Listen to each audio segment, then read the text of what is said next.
स्थायी हूँ और ये अस्थाई है।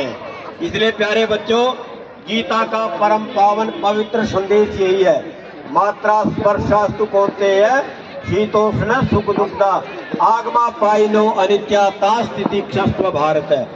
ये गीता के दूसरे अध्याय का श्लोक है, जिसमें कहते हैं कि सुख दुख सर्दी गर्मी भूख प्यास ये क्या है, अनित्य है।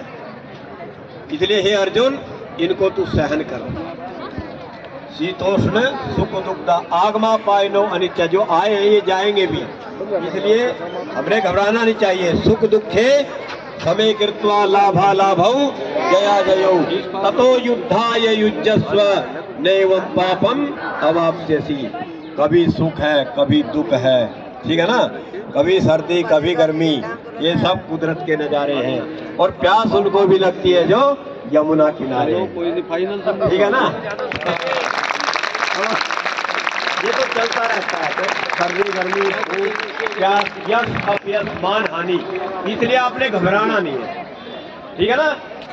बोल्ड गीता यही कहती है कि अर्जुन तू कायर मत बन, तू कमजोर मत बन, और वैसे हम कमजोर है ही नहीं। गीता का मुख्य संदेश एक ये भी है, एक संदेश है कि आपने कर्म करना, कर्मण्येवाधिकारस्ते मा फलेषु। तो ये गीता का मुख्य सिद्धांत है। गीता की आत्मा इस श्लोक में छिपी हुई है। कहते हैं कि कर्मण्येवाधिकारस्ते, कर्म करना, ठीक है बेटे, कर्म करना है और हमने डरना भी नहीं है, निडर रहना है, ठीक है बेटे। शेर कभी अपने आप को ना जंगल का राजा, उसका कोई टीका नहीं करता जा करके तू जंगल का राजा है। वो अपनी नाभिषेको न संस्कार है सिंह से क्रियते मिल गई। शेर जंगल का राजा कैसे बनता है? अपनी भुजाओं से, अपनी ताकत से, अपनी ऊर्जा से, ठीक है। आपने भी राजा बनना है, सम्राट बनना है, आपने भी देश का प्रधानमंत्री बनना, अपने देश का राष्ट्रपति बनना है। तो प्यारे बच्चों, ये ना सोचो कि मैं कमजोर हूँ, मैं कायर हूँ, मैं बीमार हूँ, मैं घायल हूँ। शेर कभी नहीं सोचता ये। शेर चाहे चूहे का शिकार करना हो, खरगोश का करना हो, चाहे हाथी का शिकार करना हो, वो पूरी ताकत लगा देता है। इसलिए प्यारे बच्चों, आप भी अपनी पूरी ताकत लगाएं। अब मौसम भी बहुत अच्छा आ रहा है और परीक्षाओं के लिए पूरी तैयारी करनी है आपने। गीता यही कहती है कि स्व कर्तव्य, अपने कर्तव्य का पालन करना है।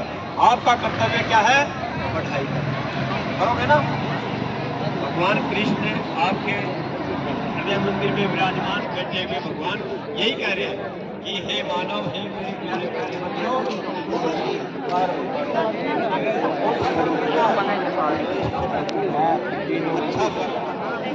हमारा जो